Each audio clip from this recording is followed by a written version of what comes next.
সালাম আলাইকুম। তো আজকে আমরা শুরু করব চ্যাপ্টার 5, শ্বসন ক্রিয়া ও শ্বাসক্রিয়া এবং শ্বসন। চ্যাপ্টারটা খুবই ছোট আসলে। তো আশা করি আমাদের খুব বেশি সময় লাগবে না চ্যাপ্টারটা শেষ করতে। তো আসো, দেখো যে প্রথমেই আমাদের কি আছে, হিউম্যান বডির আমাদের যে শ্বসন তন্ত্র, এই শ্বসন তন্ত্র নিয়ে আমরা আসলে এখানে কি কি পড়বো। ফুসফুস রিলেটেড সবকিছু, কিভাবে শ্বসন হচ্ছে, কি প্রক্রিয়ায় হচ্ছে। এন্ড দেখা গেছে প্রতি বছর এখান থেকে বেশ ভালোই কোশ্চেনও হচ্ছে। ঠিক আছে, তো আসেন দেখেন আমরা শুরু করব যে এখানে মানবদেহের শ্বসন তন্ত্র, এই শ্বসন তন্ত্রে কি কি পার্ট আছে। এই জায়গা থেকে একবার কোশ্চেন হয়েছিল যে আমাদের শ্বসন তন্ত্রের যে পার্ট, এখানে আসছিল যে এই যে আমার কোনটা পার্টে কি কি আছে এই জিনিসটা আমার জানতে হয়। ঠিক আছে, বায়ু গ্রহণ বা ত্যাগ অঞ্চল কি কি আছে, সম্মুখ নাসারন্ধ্র, নাসাগহ্বর, পশ্চাৎ নাসারন্ধ্র, নাসাগলবিল এবং ষড়যন্ত্র পর্যন্ত, নাকের ফুটা থেকে যেই জায়গায় সাউন্ড হচ্ছে সেই পর্যন্ত আমার কি বায়ু গ্রহণ ও ত্যাগ অঞ্চল। পরিবহন অঞ্চল, বায়ু এবার গেল কোন দিক দিয়ে পরিবহন হবে, পরিবহন হবে তিনটা জায়গা দিয়ে, ট্রাকিয়া, ব্রঙ্কাই, প্রান্তীয় ব্রঙ্কিওল। ঠিক আছে, প্রান্তীয় ব্রঙ্কিওল পরিবহন অঞ্চলের অংশ। আর শ্বসন ব্রঙ্কিওল, এটা হচ্ছে শ্বসন অঞ্চলের অংশ। তাহলে ব্রঙ্কিওল, ব্রঙ্কিওল আছে দুইটা, পরিবহন এবং শ্বসন, সরি প্রান্তীয় এবং শ্বসন। প্রান্তীয়তে পথে পরিবহন, পথে প্রান্তীয়। আর শ্বসন শ্বসন শ্বসন। ঠিক আছে, অ্যালভিওলার নালী, অ্যাট্রিয়া, থলি এবং অ্যালভিওলাস। এরপরে আমাদের যে নাকের কি কি পার্ট আছে বা আমাদের শ্বসন গ্রহণে প্রত্যেকটা পার্টের ভিতরে কিছু কথা আছে। যেমন ধরো প্রথমে আছে কি সম্মুখ নাসারন্ধ্র, সামনের নাকের ফুটা। ঠিক আছে, এরপরে আছে কি নাসা গহ্বর। নাসা গহ্বরের প্রধান কাজ কি, প্রধান কাজ হচ্ছে গন্ধ নেওয়া। নাকের প্রধান কাজ হচ্ছে গন্ধ নেওয়া। এই গন্ধ কেন নিতে পারে, গন্ধ নিতে পারে কারণ অলফ্যাক্টরি কোষ থাকে বা অলফ্যাক্টরি স্নায়ু থাকে, এটা মনে রাখবা। অলফ্যাক্টরি স্নায়ু বা অলফ্যাক্টরি কোষ কোথায় থাকে, নাসা গহ্বরে থাকে। নাকের যে গহ্বর এর মধ্যে থাকে এইটা। আর পশ্চাৎ নাসারন্ধ্র, এই নাসারন্ধ্রকে বলা হয় কোয়ানা, কোয়ানোসাইট, পরিফেরার একটা কোষ। কোয়ানা মানে কি ফুটা জাতীয় কোনো কিছু। ঠিক আছে, তাহলে কোয়ানোসাইট, এটা আসছে এখান থেকে। পরবর্তীতে আসছে নাসা গলবিল, দরকার নাই আমার। ষড়যন্ত্র, ষড়যন্ত্র কি জিনিস, যেখান থেকে সাউন্ড তৈরি হয়। দেখো ষড়যন্ত্রে বেশ কিছু আমার তরুণাস্থি আছে। টোটাল 3 ধরনের তরুণাস্থি ষড়যন্ত্রে দেখা যায়, নামগুলো ইম্পর্টেন্ট। থাইরয়েড, ক্রিকয়েড এবং অ্যারিটিনয়েড। তোমাদের বইয়ে এটা ক্রাইকয়েড লেখা থাকতে পারে, তো এটা চেঞ্জ করে এবার সঠিক নামটা দিছে ক্রিকয়েড। তাহলে থাইরয়েড, ক্রিকয়েড অ্যান্ড অ্যারিটিনয়েড। এর মধ্যে সবচেয়ে বড় কোনটা, থাইরয়েড তরুণাস্থি সবচেয়ে বড়। ঠিক আছে, এবং এইটাকেই বলা হয় অ্যাডামস আপেল। অ্যাডামস আপেল, এই যে আমাদের ছেলেদের সামনে গলার সামনে যে উঁচু জায়গাটা, এই জায়গাটাকে বলা হচ্ছে কি অ্যাডামস আপেল। ঠিক আছে, এন্ড এটা কি জিনিস আসলে, এটা হচ্ছে একটা থাইরয়েড তরুণাস্থি। এছাড়াও আরো বেশ কিছু জিনিস দেখা যায়। এখানে একটা এপিগ্লটিস দেখা যায়। এপিগ্লটিসের কাজ কি আমরা জানি, খাবার যাতে শ্বাসনালীতে প্রবেশ না করে সেটা প্রিভেন্ট করা। এছাড়াও আর কি আছে এখানে, আমার 6টা স্নায়ু রজ্জু বা ভোকাল কর্ড এখানে দেখতে পাওয়া যায়। ঠিক আছে, 6টি স্নায়ু রজ্জু এবং ভোকাল কর্ড এখানে আমরা দেখতে পাই। বায়ু পরিবহন অঞ্চল, শ্বাসনালী বা ট্রাকিয়া। এই শ্বাসনালী বা ট্রাকিয়ার দৈর্ঘ্যটা কত, দৈর্ঘ্য 10 থেকে 12 সেন্টিমিটার। শুধু 10 সেন্টিমিটার ছিল, এখন একটু বেড়ে গেছে, 10 কমে গেছে, 10 থেকে 12 সেন্টিমিটার। এবং তরুণাস্থি কি, 15 থেকে 20টি তরুণাস্থি নির্মিত এবং সি আকৃতির কার্টিলেজ। ঠিক আছে, অর্থাৎ এই যে ট্রাকিয়া, এই ট্রাকিয়া গুলা কেমন, এরকম সি আকৃতির কার্টিলেজ দিয়ে নির্মিত। ঠিক আছে, তাহলে এটা হচ্ছে ট্রাকিয়ার একটা বৈশিষ্ট্য।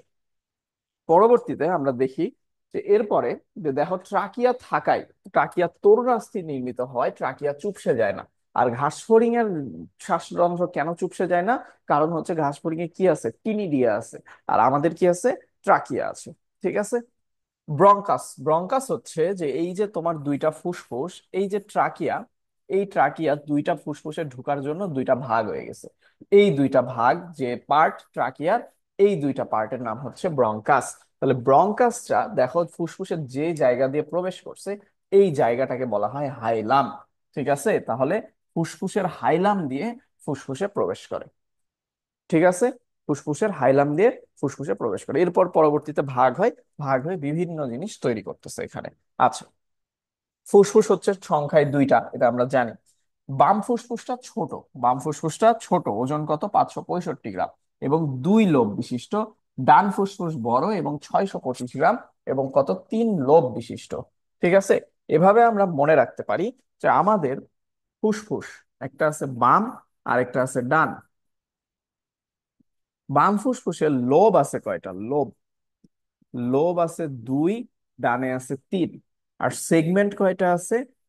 সেগমেন্ট বা লোবিউল, ঠিক আছে, সেগমেন্ট বা লোব, আচ্ছা না লোবিউলটা সরাই ফেলছে, আচ্ছা যাই হোক, সেগমেন্ট, এই সেগমেন্ট আছে হচ্ছে দুই, আট আর তিন, 10।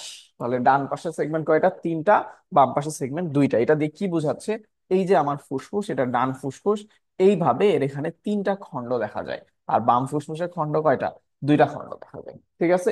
এই খণ্ডগুলাকে, ভিতরে আবার ছোট ছোট ভাগ আছে, এই ভাগগুলোকে বলা হয় কি?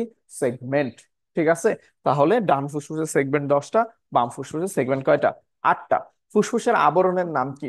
দ্বিস্তরী প্লুরাল মেমব্রেন, প্লুরাল পর্দা, ঠিক আছে। এর ভিতরের পর্দা ভিসেরাল, ভিতে ভিসেরা, ভিতে ভিতরে। আর হচ্ছে বাইরের পর্দাকে বলে প্যারাইটাল প্লুরা, ঠিক আছে। তাহলে মনে রাখবা, ভিতরে ভিসেরাল আর বাইরে কি? প্যারাইটাল। দুই স্তরের মাঝখানে কি থাকে? প্লুরাল ফ্লুইড থাকে বা প্লুরাল রস থাকে। যেদিক দিয়ে ব্রঙ্কাস প্রবেশ করতেছে সেই জায়গাকে বলে হাইলাম, একটু আগেই দেখলাম। এছাড়াও যদি এই জায়গা দিয়ে তো শুধু হাইলামই যাচ্ছে না, এই জায়গায় পালমোনারি ধমনী আছে, পালমোনারি শিরা আছে, and আরো অনেক কিছু আছে। সবকিছু মিলাই যখন এই জায়গা দিয়ে প্রবেশ করতেছে বা বের হচ্ছে, তখন সেটাকে বলে পালমোনারি মূল। তার মানে কি কি? ব্রঙ্কাস, ধমনী, শিরা, লসিকা নালী, এগুলা পরিবেষ্টিত হয়ে পালমোনারি মূল গঠন করে। যদি বলে শুধু ব্রঙ্কাস, হাইলাম। যদি বলে ব্রঙ্কাস, ধমনী, শিরা একই জায়গা, তখন সেটাকে আমরা কি বলবো?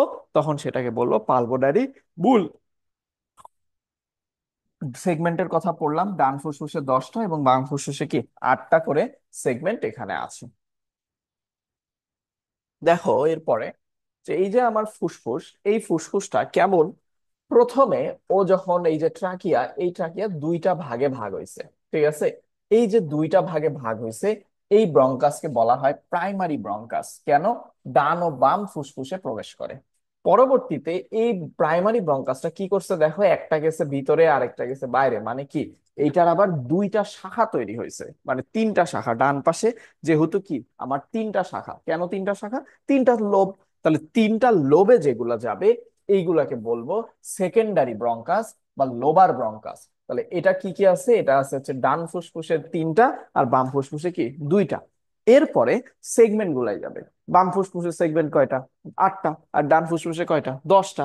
তাহলে এখান থেকে বের হবে টারশিয়ারি ব্রঙ্কাস বা সেগমেন্টাল ব্রঙ্কাস, বের হয়ে পালমোনারি সেগমেন্টে প্রবেশ করবে। তাহলে কি কি হইলো? প্রথমে ব্রঙ্কাস, তারপর কি? দুইটা প্রাইমারি ব্রঙ্কাস। কেন প্রাইমারি ব্রঙ্কাস? কারণ দুইটা দুই ফুসফুসে যাচ্ছে। এরপর দুই লোবে যাচ্ছে, সেগুলা কি? সেগুলা হচ্ছে আমার সেকেন্ডারি ব্রঙ্কাস। এন্ড ফাইনালি যেগুলো আমার সেগমেন্টে যাচ্ছে, সেগুলোকে আমরা সেগমেন্টাল ব্রঙ্কাস বা কি বলবো? টারশিয়ারি ব্রঙ্কাস বলবো, ঠিক আছে। এরপরের ব্যাপারটা কেমন? এরপরে হচ্ছে নর্মাল লোবিউল, ব্রঙ্কিউল, এভাবে আবার ওই আগের সিরিয়াল, প্রান্তীয় ব্রঙ্কিউল, এই যে প্রান্তীয় ব্রঙ্কিউল, এরপর শ্বসন ব্রঙ্কিউল, তারপরে যে নালী, অ্যাট্রিয়াম, থলি এবং সবার শেষে অ্যালভিওলাস, ঠিক আছে।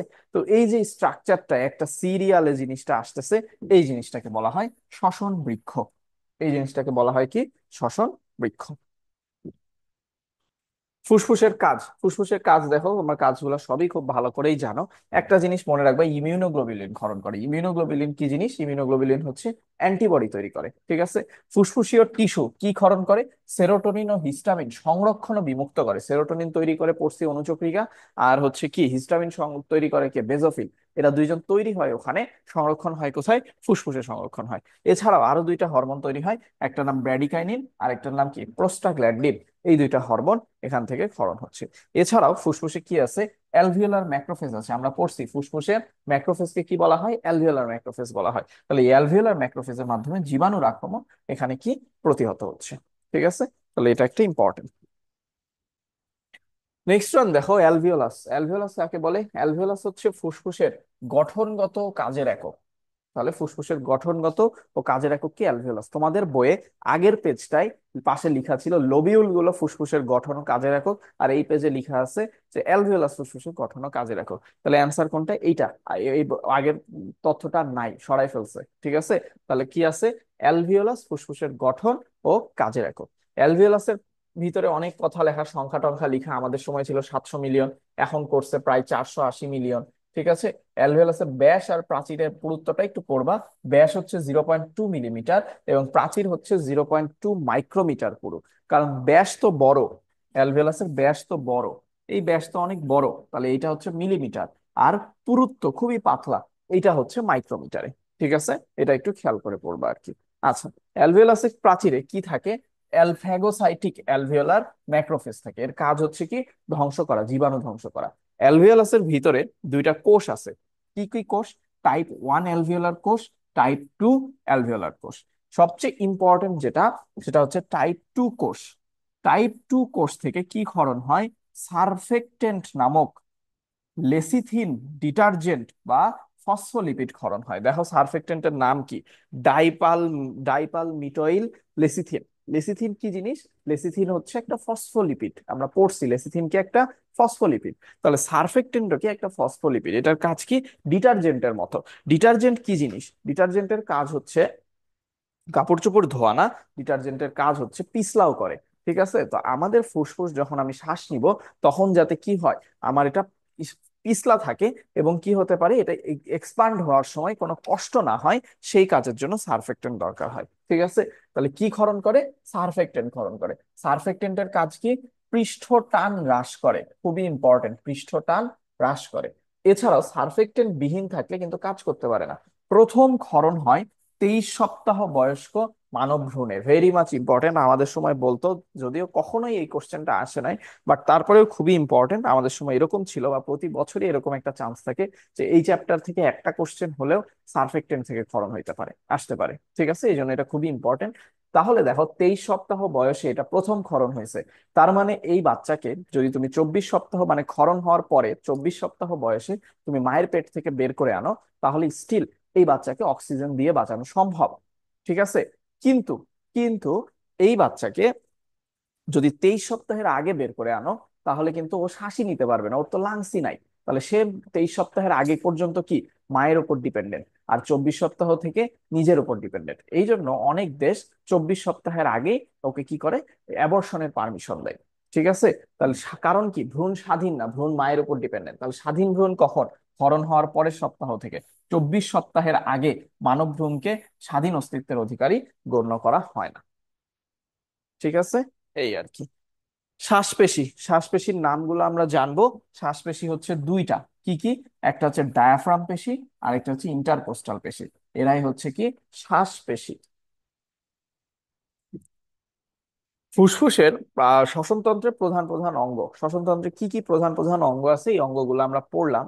ঠিক আছে, দেখো নাসা গহ্বর পড়ছি, তারপর মুখগহ্বর ষড়যন্ত্র, এগুলা পড়ছি। এগুলোর কাজ আর কি খুব একটা বেশি ইম্পর্টেন্ট না, এমনি একটু দেখো, দেখলেই হয়ে যায় আর কি। হ্যাঁ, শ্বসনতন্ত্রের কাজ আগের বার পড়ছি, ফুসফুসের কাজ, এবার শ্বসনতন্ত্রের কাজ। দেখো নিঃশ্বাসের মাধ্যমে কত মিলিলিটার পানি বের হয়? 400 থেকে 600 মিলিলিটার পানি। আমরা কিন্তু কিডনিতেও পড়ছি যে নিঃশ্বাস থেকে 600 মিলিলিটার বা 400 থেকে 600 মিলিলিটার পানি কি বের হয়ে যাচ্ছে। হোমিওস্ট্যাসিস, হোমিওস্ট্যাসিস কথাটার মানে কি? হোমিওস্ট্যাসিস কথাটার মানে হচ্ছে দেহাভ্যন্তরে স্থিতি অবস্থা। ওই যে বলছি, হিমোস্ট্যাসিস মানে কি? Blood clotting. আর হোমিওস্ট্যাসিস মানে কি? হোমিওস্ট্যাসিস মানে হচ্ছে ব্লাড যাতে আমার কি হয়, মানে বডির ভিতরের কন্ডিশনের সাম্যাবস্থা বজায় রাখার কন্ডিশনকে বলা হয় কি? হোমিওস্ট্যাটসিস। ঠিক আছে, এছাড়াও আর কি করে? সেখান থেকে বেশ কিছু উদ্বায়ী গ্যাস বের হয়। উদ্বায়ী গ্যাসগুলা কি কি? ক্লোরোফর্ম, ইথার, অ্যামোনিয়া গ্যাস নিষ্কাশন করে। ঠিক আছে, এইটা আমরা একটু দেখবো আর কি। আচ্ছা, এখানে আছে ফুসফুসের অনুচ্ছেদ। দেখো এখানে এই এই লাইনটা একটু পড়বা। অ্যালভিওলাই গুলো ট্র্যাবেকুলি নামক ব্যবধায়ক পর্দা দ্বারা পৃথক করা। মানে একটা অ্যালভিওলাস, এখানে তো থোকায় থোকায় থাকে, তাহলে এই দুইটা অ্যালভিওলাসের মাঝখানে কি আছে? একটা পর্দা আছে। এই পর্দাটার নাম কি? এই পর্দাটার নাম হচ্ছে ট্র্যাবেকুলি। ঠিক আছে, এই পর্দাটার নাম হচ্ছে ট্র্যাবেকুলি। তাহলে ট্র্যাবেকুলি কি? অ্যালভিওলাসকে পৃথক করতে যেটা কাজে লাগতেছে। শ্বসনের শারীরবৃত্ত। ঠিক আছে, শারীরবৃত্ত আমরা জানি যে আমাদের অক্সিজেন ঢুকে কিভাবে, কার্বন ডাই অক্সাইড বের হয় কিভাবে, বের হয়ে কি করতেছে, কোষে যাচ্ছে। কোষে যে সে গ্লুকোজকে জারণ করতে, গ্লুকোজকে পোড়াতে হেল্প করতেছে এবং কি শক্তি উৎপন্ন করতে কাজে লাগে। দেখো এরপর অন্তঃশ্বসন। আমরা এখন শ্বসনের প্রসেস গুলো আর পড়বো না, যে কিভাবে প্রশ্বাস হচ্ছে, কিভাবে নিঃশ্বাস হচ্ছে, এই জিনিসগুলো আমাদের আর দরকার লাগে না। এই জন্য এই পার্টটুকু তোমার না পড়লেও হবে। ঠিক আছে, এইখানে যা আছে না পড়লেও হবে, শুধু এইটুকু একটু মানে কি কি কাজ করে। বক্ষ ও উদর গহ্বরের মাঝে মধ্যচ্ছদা বা ডায়াফ্রাম থাকে। আমার থোরাক্স ক্যাভিটি আর অ্যাবডোমিনাল ক্যাভিটির মাঝখানে কি আছে, ডায়াফ্রাম থাকে। আর পরশুকা গুলোর ফাঁকে অবস্থিত পেশিটার নাম কি, ইন্টারকোস্টাল পেশি। রিবসের মাঝখানে মাঝখানে যে পেশি, সেটার নাম কি, ইন্টারকোস্টাল পেশি। শ্বাসক্রিয়া হয় কিভাবে, একবার প্রশ্বাস হবে, একবার নিঃশ্বাস হবে। প্রশ্বাস আর নিঃশ্বাসে কি হয়, প্রশ্বাসে মনে রাখবা যে পেশিগুলোর সংকোচন হয়, বক্ষ গহ্বরের আয়তন বৃদ্ধি পায়। ঠিক আছে, তাহলে কি কি হইলো, ডায়াফ্রাম সংকুচিত, ইন্টারকোস্টাল পেশি সংকুচিত, এবং অনুপ্রস্থ ব্যাস কি, বৃদ্ধি। ঠিক আছে, বা সোজা কথা, বক্ষ গহ্বরের সামগ্রিক আয়তন বেড়ে যায়। ঠিক আছে, এটা হচ্ছে প্রশ্বাসের কাজ। নিঃশ্বাসে কি হয়, নিঃশ্বাসে পেশিগুলার প্রসারণ বা শিথিলতার ঘটে, প্রসারণ বা শিথিলতা ঘটে। এর ফলে কি হয়, বক্ষ গহ্বরের আয়তন কমিয়ে দেয়। শুধু এই দুইটা লাইন মনে রাখলেই হবে, যে নিঃশ্বাসে ঘটে পেশির প্রসারণ, আর প্রশ্বাসে ঘটে পেশির কি, সংকোচন। এই যে এখানে প্রসেস গুলা বলছে, ছবিটা আসলে দরকার নাই এখন তোমাদের আর।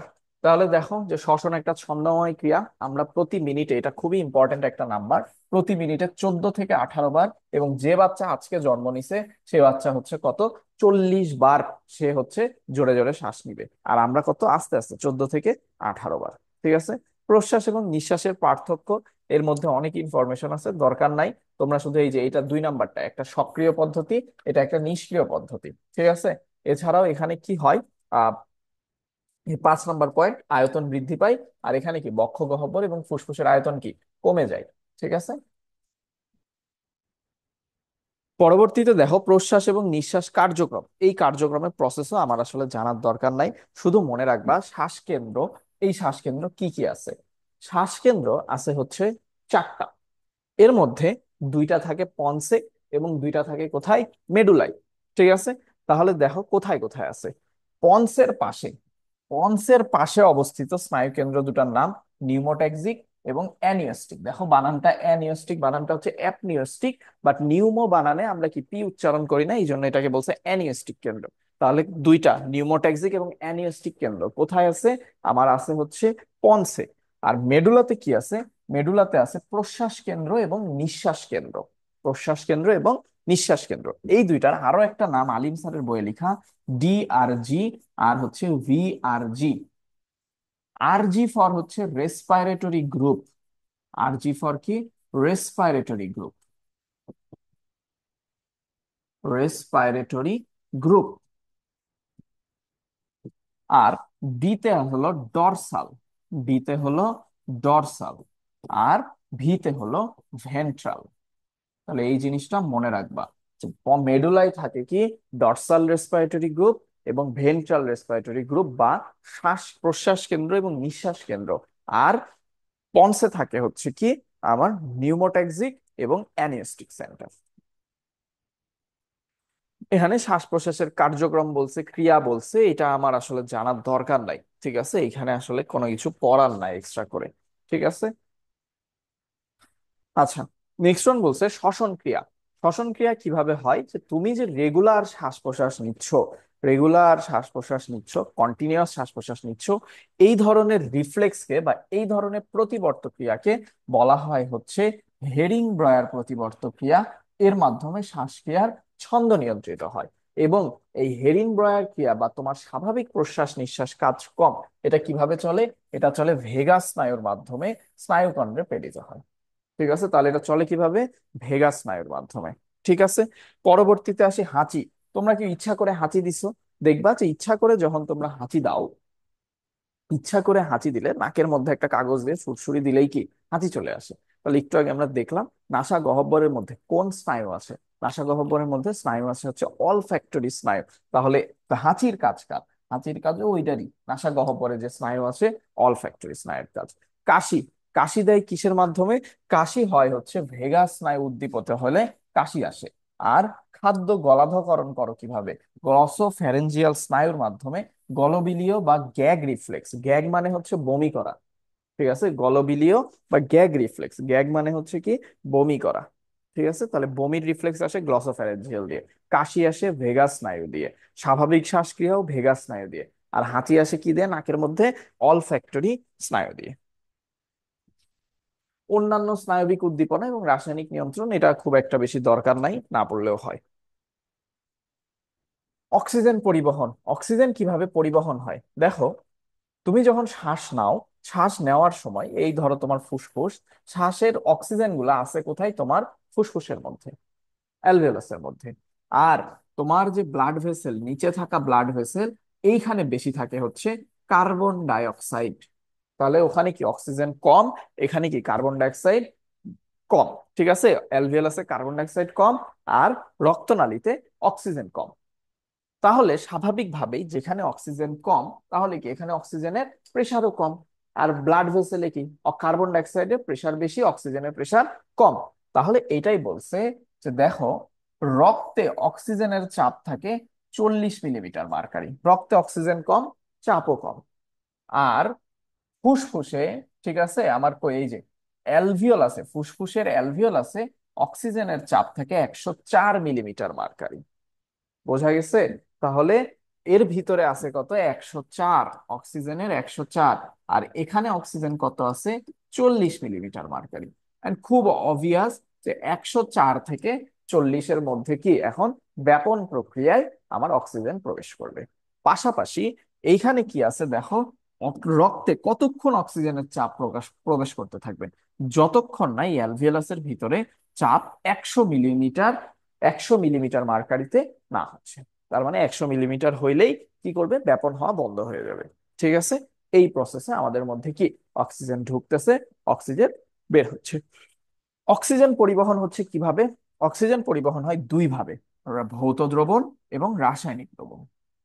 ভৌত দ্রবণ কথাটার অর্থ হচ্ছে যে কি হয়, তুমি যে অক্সিজেন দিছো পানির মধ্যে বা ব্লাডের মধ্যে, এটা অক্সিজেন গ্যাস হিসেবেই ট্রান্সপোর্ট হচ্ছে, মানে বাবল বাবল হিসেবে ট্রান্সপোর্ট হচ্ছে, সেটাকে বলতেছে আমরা ভৌত দ্রবণ। তাহলে কতটুকু হয়?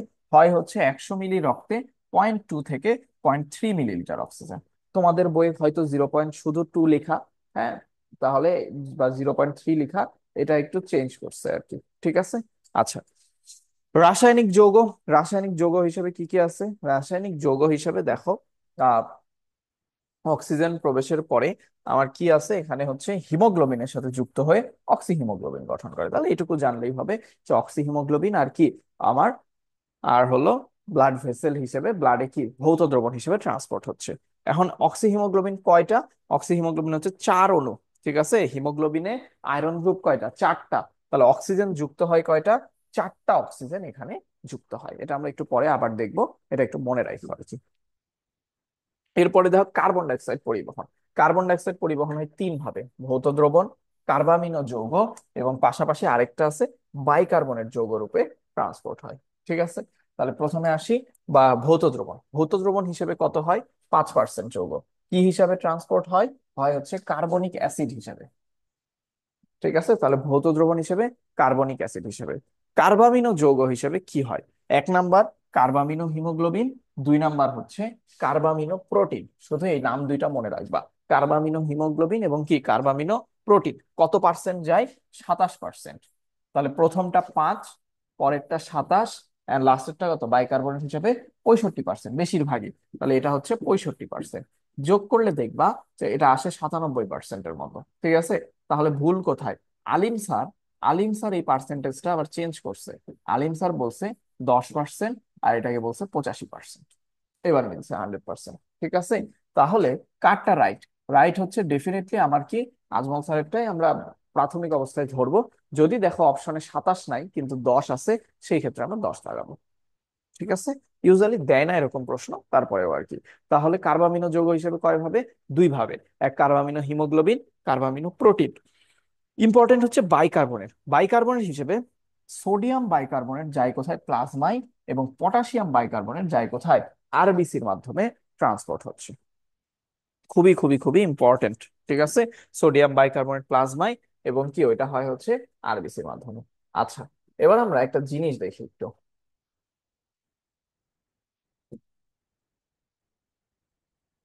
আচ্ছা, জিনিসটা কি? জিনিসটা হচ্ছে যে ধরো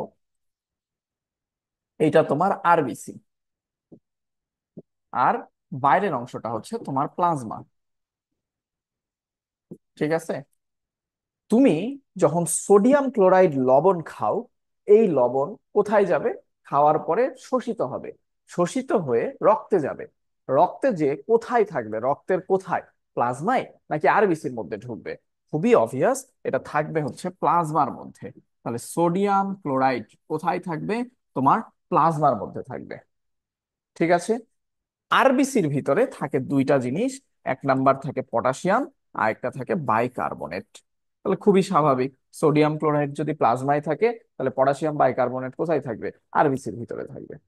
ঠিক আছে।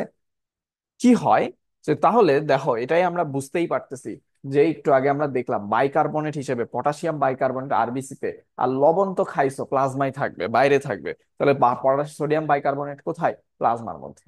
এ বাইকার্বনেট পাইলো কই? কি হয়, বাইকার্বনেট আয়ন বাইরে বের হয়ে আসে। অর্থাৎ আরবিসি থেকে বাইকার্বনেট আয়ন কোথায় বের হয়ে আসে? প্লাজমায় বের হয়ে আসে। আর ক্লোরাইড আয়ন যখন এখানে নেগেটিভ আয়ন গুলো বের হয়ে আসছে, এখানে কি একটা নেগেটিভ আয়নের ঘাটতি তৈরি হয়েছে। এই ঘাটতি পূরণের জন্য ক্লোরাইড আয়ন কি করে? আরবিসির মধ্যে প্রবেশ করে।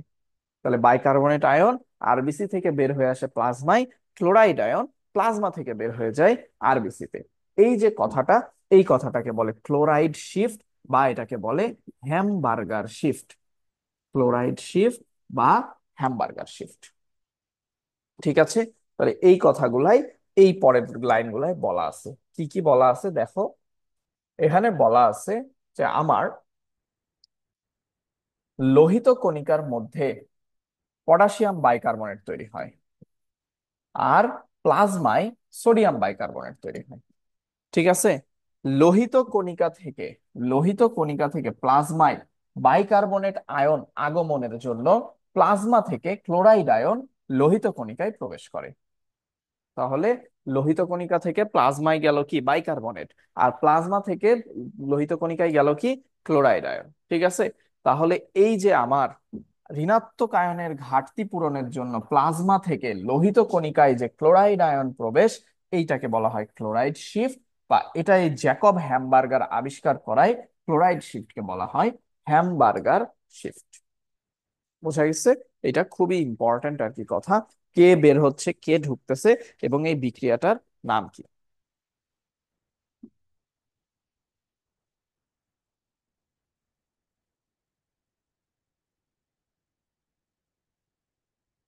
আচ্ছা, তাহলে দেখো এরপরে কি বলছে। এরপরে আমাদের শ্বসনে শ্বাসরঞ্জকের ভূমিকা নিয়ে কথা বলছে। বহিঃশ্বসন অন্তঃশ্বসনের পার্থক্য খুব বেশি কিছু জানার দরকার নাই।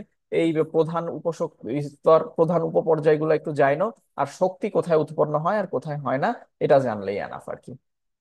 আচ্ছা, দেখো এখন শ্বসনে শ্বাসরঞ্জকের ভূমিকা। শ্বসনে শ্বাসরঞ্জক আমাদের কি ভূমিকা রাখে? আমাদের বডির প্রধান শ্বাসরঞ্জক, টোটাল 4 ধরনের শ্বাসরঞ্জক প্রাণী পাওয়া যায়। প্রাণীদের শরীরে 4 ধরনের শ্বাসরঞ্জক পাওয়া যায়। যেমন আমাদের বডিতে কি আছে? আমাদের বডিতে আছে মেরুদণ্ডীদের লাল রঙের হিমোগ্লোবিন পাওয়া যায়। ঠিক আছে। মলাস্কা এবং আর্থ্রোপোডাদের রক্ত নীল হয়, নীল রঙের হিমোসায়ানিন পাওয়া যায়। আর ব্রাকিওপড ও ও সাইপন কুলিডসদের মধ্যে গোলাপি বেগুনি রঙের হোমো এরিথ্রিন পাওয়া যায়, এবং পলিকিডসদের সবুজ রঙের পাওয়া যায় ক্লোরোকুরিন। খুবই ইম্পর্টেন্ট, পলিকিডসদের ক্লোরোকুরিন। তারপর স্পাইনিকুলিডস আর সরি সাইপন সাইপানকুলিডস আর হচ্ছে কি ব্রাকিওপড, এদের থাকে হোমো এরিথ্রিন। আর হিমোসায়ানিন থাকে কার? Mollusca and আর্থ্রোপোডার। তাহলে 4 ধরনের হিমোসায়ানিন, হিমো এরিথ্রিন, ক্লোরোকুরিন, আরেকটা কি আছে? এটাই তো হিমোগ্লোবিন। ঠিক আছে। এই তো 4টা। হিমোগ্লোবিন যেটা, এই হিমোগ্লোবিন কি দিয়ে তৈরি? হিম আর কি গ্লোবিন দিয়ে তৈরি। এর মধ্যে হিম অংশটা কি দিয়ে তৈরি? আয়রন দিয়ে তৈরি, তাই না? হিম আর গ্লোবিনের অনুপাত হচ্ছে 1:25। হিমে আয়রন থাকে হচ্ছে 33.33%। খুবই ইম্পর্টেন্ট, হিমে আয়রনের পরিমাণ কত? 33.33%। এন্ড আমরা ওই যে এক্স ম্যানে দেখছি ম্যাগনেটো বডি থেকে সব আয়রন বের করে নিছিল। ঠিক আছে। তাহলে কতটুকু আয়রন ম্যাগনেটো বের করছিল এক্স ম্যানে? তাই না? ওই যে একটা হচ্ছে প্লাস্টিকের ঘরের মধ্যে সে ছিল, সে একজনের বডি থেকে কি আয়রন বের করে নিছিল। তাহলে সেই আয়রনের পরিমাণ ছিল যে আমার 4 থেকে 5 গ্রাম লৌহ। ঠিক আছে, মানুষের বডিতে মাত্র 4 থেকে 5 গ্রাম লোহা থাকে। এরপর অক্সিজেন পরিবহন, এই যে একটু আগেই বললাম, এখান থেকে শুধু এই লাইনটা পড়বো যে প্রতিটা হিমোগ্লোবিনের 4টা হিম অংশ আছে। 4টা হিম অংশে 4টা ফেরাস অণু আছে। 4টা ফেরাস অণু 4 অণু অক্সিজেন যুক্ত করতে পারে। এই জন্যই আমরা দেখলাম কি, চারটা সবই চার, তাই না? এই জন্য 4টা অক্সিজেন কি সে গ্রহণ করছে। শ্বাসনালীর সমস্যা, ঊর্ধ্ব শ্বাসনালীতে কি সংক্রমণ হয় এবং নিম্ন শ্বাসনালীতে কি সংক্রমণ হয়, এটা খুবই ইম্পর্টেন্ট আর কি। ঊর্ধ্ব শ্বাসনালীতে কি কি হয় দেখো, টনসিলাইটিস, সাধারণ ঠান্ডা, এটাও পড়ে রাখবা, সাধারণ ঠান্ডা, টনসিলাইটিস। সাইনোসাইটিস, সাইনোসাইটিস কোথায় থাকে? এখানে, এটা তো ঊর্ধ্ব শ্বাসনালী। ল্যারিনজাইটিস, ষড়যন্ত্র, এটাও তো শ্বাসনালীর উপরে। তারপর কি আছে? ওটাইটিস মিডিয়া, কানে হয়। এগুলা হচ্ছে ঊর্ধ্ব শ্বাসনালীর সংক্রমণ। আর নিম্ন শ্বাসনালী মানে ফুসফুস, এই যে ফ্লু, ফ্লু কিন্তু শ্বাসনালীর সংক্রমণ। ব্রঙ্কাইটিস, নিউমোনিয়া, যক্ষা বা টিউবারকুলোসিস, ঠিক আছে, এইগুলা হচ্ছে কি নিম্ন শ্বাসনালীর অংশ। সাইনোসাইটিস, সাইনোসাইটিস কি, আমাদের মুখের মধ্যে বেশ কিছু জায়গায় ফাঁকা ফাঁকা জায়গা আছে, এই ফাঁকা জায়গাগুলোকে বলে সাইনাস। এবং নামের শেষে আইটিস মানে প্রদাহ। তাহলে এই ফাঁকা ফাঁকা জায়গাগুলোর যে প্রদাহ, এটাকে বলবো সাইনোসাইটিস। কারণ ফাঁকা জায়গা কোন কোন হাড্ডির মধ্যে আছে? সবচেয়ে বড় ফাঁকা জায়গা আছে আমার ম্যাক্সিলার মধ্যে। এরপর কোথায় আছে? ফ্রন্টালে। তারপর আছে স্ফেনয়েড অ্যান্ড ইথময়েডে। তাহলে দেখো যে 4 জোড়া বায়ুপূর্ণ 4 জোড়া গহ্বরকে বলে সাইনাস বা প্যারানেজাল সাইনাস। এখন এই সাইনাস কয় কি কি আছে? Number 1, maxillary sinus, frontal sinus, ethmoid sinus and sphenoid sinus. Maxillary sinus মানে ম্যাক্সিলা এইখানে অবস্থিত, তাই না? তাহলে এখানে আমার কি হবে? এখানে প্রদাহ হইলে গালে, দাঁতে ও মাথায় ব্যথা হবে। গালে, গালে হচ্ছে গালে, দাঁতও এখানে আছে, এবং মাথায়ও ব্যথা হয়। ফ্রন্টাল সাইনাস, ফ্রন্টাল সাইনাস কই? এটা ফ্রন্টাল হাড্ডি। তাহলে এই জায়গায় ব্যথা হইলে কি হবে? চোখের উপরে ব্যথা এবং মাথায় ব্যথা। তাহলে চোখের উপরে এবং মাথায় ব্যথা। ইথময়েড সাইনাস, ইথময়েড সাইনাসটা কোথায় থাকে? ইথময়েডটা হচ্ছে একদম এই লাইন বরাবর, হ্যাঁ, তোমার এই মাথার উপর থেকে ইথময়েড হাড্ডিটা দেখা যায়। তাহলে এই লাইন বরাবর যেটা, তাহলে কোথায় এটা? দুই চোখের মাঝখানে। আর ফ্রন্টাল কোথায়? চোখের উপরে, এই যে ফ্রন্টাল বোন এইটা, তাহলে চোখের উপরে, আর মাঝখানে হচ্ছে ইথময়েড। তাহলে ওটার জন্য দুই চোখের মাঝখানে ব্যথা হয়। আর স্ফেনয়েড সাইনাসের জন্য চোখের পিছনে, কারণ কি এই হাড্ডিটা থাকে কোথায়? পিছন দিকে থাকে, মানে নিচের থেকে দেখতে হয়, ঠিক আছে? তাহলে চোখের পিছনে ও মাথার চূড়ায় ব্যথা হচ্ছে এটার জন্য, ঠিক আছে? তাহলে এই যে এখানে সংজ্ঞা বলছে, ব্যাকটেরিয়া ছত্রাকের আক্রমণে সাইনাসের প্রদাহকে বলা হয় সাইনোসাইটিস। সাইনোসাইটিস দুই রকমের, অ্যাকিউট আর হচ্ছে ক্রনিক। অ্যাকিউট সাইনোসাইটিস যেটা, অ্যাকিউট মানে অল্প স্থায়ী, স্বল্প স্থায়ী, ঠিক আছে? তাহলে এর স্থায়িত্ব মাত্র 4 থেকে 8 সপ্তাহ। আর কেউ যদি এসে বলে যে আমার তো অনেক দিন ধরে ব্যথা, 3-4 মাস হয়ে গেছে, বেশি দিন হয়ে গেছে, তাহলে সেটাকে আমরা কি বলবো? Chronic sinusitis. তাহলে কি 8 সপ্তাহ থেকে 2 মাসের বেশি সময় হইলে আমরা সেটাকে কি বলবো? Chronic sinusitis. কোন কোন ভাইরাস দিয়ে হয় দেখো, হিউম্যান রেসপিরেটরি সিনসাইশিয়াল ভাইরাস, প্যারা ইনফ্লুয়েঞ্জা ভাইরাস, ব্যাকটেরিয়া হয়, খুবই ইম্পর্টেন্ট ব্যাকটেরিয়া গুলোর নাম, একটা হচ্ছে স্ট্রেপ্টোকক্কাস নিউমোনি আর হিমোফাইলাস ইনফ্লুয়েঞ্জা। তাহলে ইনফ্লুয়েঞ্জা ভাইরাসও আছে, আর হিমোফাইলাস ইনফ্লুয়েঞ্জা ব্যাকটেরিয়াও আছে, ঠিক আছে? আরেকটা ভাইরাসের নাম বলছে মেটা নিউমো ভাইরাস, নামটা এমনি একটু জেনে রাখা আর কি, ঠিক আছে? রোগের কারণ তো পড়েই ফেললাম, এখানে আর কোনো কিছুই দরকার নাই, আসলে কোনো কিছুই পড়ার দরকার নাই। তারপরেও কিছু কথা আছে।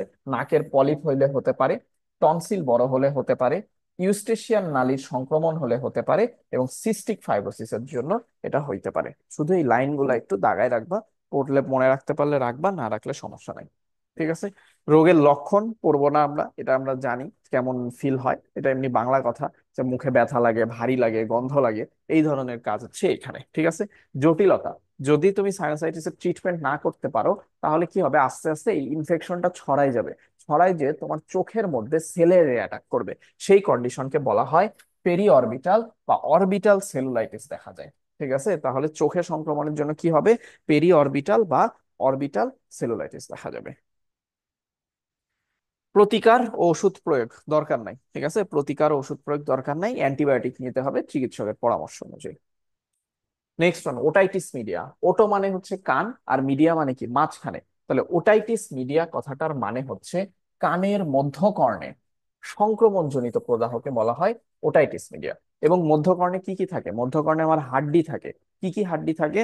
হাড্ডি থাকে হচ্ছে ম্যালিয়াস ইনকাস স্টিপিস। তাহলে ওই হাড্ডির জায়গাগুলাই যে ইনফেকশন, সেটাকে বলা হয় ওটাইটিস মিডিয়া। ঠিক আছে, মানে মধ্যকর্ণে প্রদাহ। তাহলে এখানে কি হয়? ইউস্টেশিয়ান নালীটা বন্ধ থাকে। আর ইউস্টেশিয়ান নালীর ইনফেকশনের জন্য কোনটা হয়? তখন কিন্তু মনে রাখবা, ইউস্টেশিয়ান নালী কিন্তু এটার জন্য কিন্তু আমার ওটাইটিস মিডিয়া হয় না, হয় কি সাইনোসাইটিস হয়। ঠিক আছে, তাহলে এটা কি বন্ধ হয়ে যায় কোনটা? এইটা। আচ্ছা, এটাও সেম, স্বল্পস্থায়ী বা অ্যাকিউট, আর দীর্ঘস্থায়ী বা ক্রনিক। এটার টাইমটা মনে রাখবা, এটা হয় 2 থেকে 4, 1 মাস হইলে ওটাইটিস মিডিয়া, আর 1 মাসের বেশি হয়ে গেলে তখন সেটাকে আমরা বলবো ক্রনিক ওটাইটিস মিডিয়া।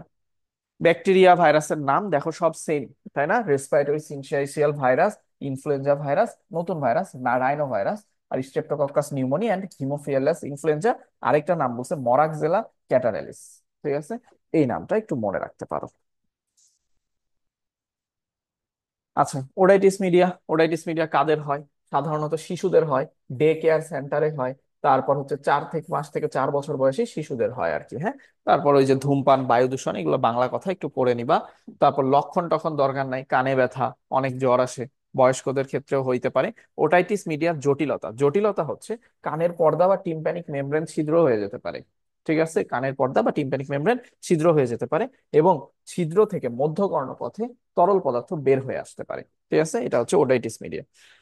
তাহলে প্রতিরোধ কিভাবে করব? প্রতিরোধ হচ্ছে বাচ্চাকে যখন দুধ খাওয়াবো যাতে কানের মধ্যে চলে না যায়, এই জন্য মাথাটা পিঠের সঙ্গে 45 ডিগ্রি কোণে উঁচু রাখতে হবে, অর্থাৎ মাথাকে এরকম করে উঁচু করে রাখতে হবে যাতে কানের মধ্যে এটা প্রবেশ না করতে পারে। এছাড়াও খুবই ইম্পর্টেন্ট একটা ভ্যাকসিন আছে। ভ্যাকসিনটার নাম কি? Pneumococcal conjugate vaccine. দেখো আমরা ব্যাকটেরিয়ায় পড়ছি, যে ব্যাকটেরিয়া আক্রমণ করে হচ্ছে নিউমোনিয়া হয় কোন ব্যাকটেরিয়া দিয়ে? ডিপ্লোকক্কাস নিউমোনি দিয়ে, বা ওটাকে কি বলে? নিউমোকক্কাস। তাহলে ভ্যাকসিন কোনটা? আমরা এটাও পড়ছি, ভ্যাকসিনের একটা টাইপ কনজুগেট ভ্যাকসিন। ওই কনজুগেট ভ্যাকসিন কি কাজে দেয়? নিউমোকক্কাল কনজুগেট ভ্যাকসিন, অর্থাৎ ডিপ্লোকক্কাস নিউমোনি বা স্ট্রেপ্টোকক্কাস নিউমোনিকে মারতে আমার হচ্ছে এটা ইউজ করা হয়। ঠিক আছে, যদি তোমার টিম্প্যানিক মেমব্রেন, কানের পর্দা ফুটা হয়ে যায়, ফুটা হয়ে গেলে কি আমার ফ্লুইড বের হয়ে আসতেছে, তখন আমরা যে ট্রিটমেন্ট করব সেটাকে বলবো মিরিঙ্গোপ্লাস্টি। তাহলে কানের পর্দা ফুটা হয়ে গেলে ট্রিটমেন্টের নাম কি? মিরিঙ্গোপ্লাস্টি। আর কান দিয়ে যখন আমি হচ্ছে আধুনিক চিকিৎসার নাম হচ্ছে টিম্প্যানেস্টমি টিউব, এটা হচ্ছে আধুনিক চিকিৎসা। তাহলে ওটাইটিস মিডিয়ার আধুনিক চিকিৎসা কি? টিম্প্যানেস্টমি টিউব। আর কানের পর্দা ফুটা হয়ে গেলে প্লাস্টি লাগাই দিব, কি লাগাবো? মিরিঙ্গোপ্লাস্টি বলে। ঠিক আছে, ধূমপায়ী অধূমপায়ী ফুসফুসের তুলনা সিগারেটের শলায় প্রায় 4,000 রাসায়নিক পদার্থ আছে। ঠিক আছে, 4,000 রাসায়নিক পদার্থ আমার ধূমপাইয়ের মধ্যে আছে। দেখো দুইটা এক্স রে এর মধ্যে তুলনা করছে, তোমাদের বইয়ে একটা সুন্দর ছবিও আছে। এখানে আমরা 2 নাম্বার পয়েন্টটা মনে রাখবো, যে এক্স রে এদেরটা কি সম্পূর্ণ কালো হয় না। ফুসফুসে যখনই বাতাস থাকবে ওইটা কি পুরাটা কালো হবে। যখনই কালো নাই তার মানে কি ওই জায়গায় বাতাস নাই, অ্যালভিওলাস নষ্ট হয়ে গেছে, ফেটে গেছে। তাহলে অ্যালভিওলাস ফাটা মানে কি ওখানে বাতাসও নাই। তাহলে এই জন্য ওই জায়গা কালো হয় না, বরং অসংখ্য ছোপের মতো চিহ্ন দেখা যায়। ঠিক আছে, অ্যালভিওলাস কমে যায়, অ্যালভিওলাস কমে যায়। ঠিক আছে, এই ধরনের কাজ এখানে হয়। স্মোকের মধ্যে কি কি থাকে? সিগারেটের ধোঁয়ার প্রধান উপাদান হচ্ছে নিকোটিন, ক্ষতিকর প্রধান উপাদান হচ্ছে নিকোটিন। এছাড়াও কি থাকে? টার ও কার্বন মনোক্সাইড থাকে, খুবই ইম্পর্টেন্ট। প্রধান উপাদান নিকোটিন, এবং কি থাকবে? টার ও কার্বন ডাইঅক্সাইড থাকবে। ঠিক আছে, এরপর অনেকগুলা ডিজিজ দিছে। ডিজিজ গুলা থেকে আসলে কোশ্চেন ওরকম হয় না, হ্যাঁ, কারণ এটা আসলে সবগুলাই সেম। ঠিক আছে, সবগুলাই সেম।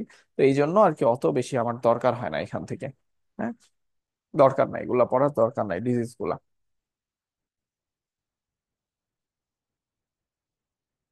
শুধু নামগুলা পড়ে রাখবা একটু, হ্যাঁ। কৃত্রিম শ্বাস প্রশ্বাস প্রসেস, শুধু এইটুকু মনে, এই একটা লাইন পড়লেই হয়। কৃত্রিম শ্বাস প্রশ্বাসের জন্য কার্ডিও পালমোনারি রিসাসিটেশন বা সিপিআর, বা এটাকে বলে হৃদফুসফুস পুনরুজ্জীবন পদ্ধতি, খুব উপযুক্ত। তাহলে হৃদফুসফুস পুনরুজ্জীবন করা হয় কি দিয়ে? সিপিআর এর মাধ্যমে। ঠিক আছে, রিসাসিটেশন মানে মরে যাচ্ছে আবার সেটাকে নতুন করে তুমি জীবন্ত করে তুলতেছো, এইটাকে বলা হয় রিসাসিটেশন, বা বাংলায় বলে কি? পুনরুজ্জীবন। ঠিক আছে, এরপর আর কোনো কিছুই এখান থেকে দরকার নাই। তারপর এই যে এই অধ্যায়ের এই যে প্রধান শব্দভিত্তিক সারসংক্ষেপ, এগুলা কিন্তু প্রত্যেকটা পড়তে হবে। হ্যাঁ, যতগুলা আছে সবগুলা পড়তে হবে। তাহলে এই পর্যন্তই, এটা হচ্ছে আমাদের চ্যাপ্টার 5 এর পড়াশোনা। ঠিক আছে, তাহলে আমরা নেক্সট চ্যাপ্টার 7 শুরু করবো।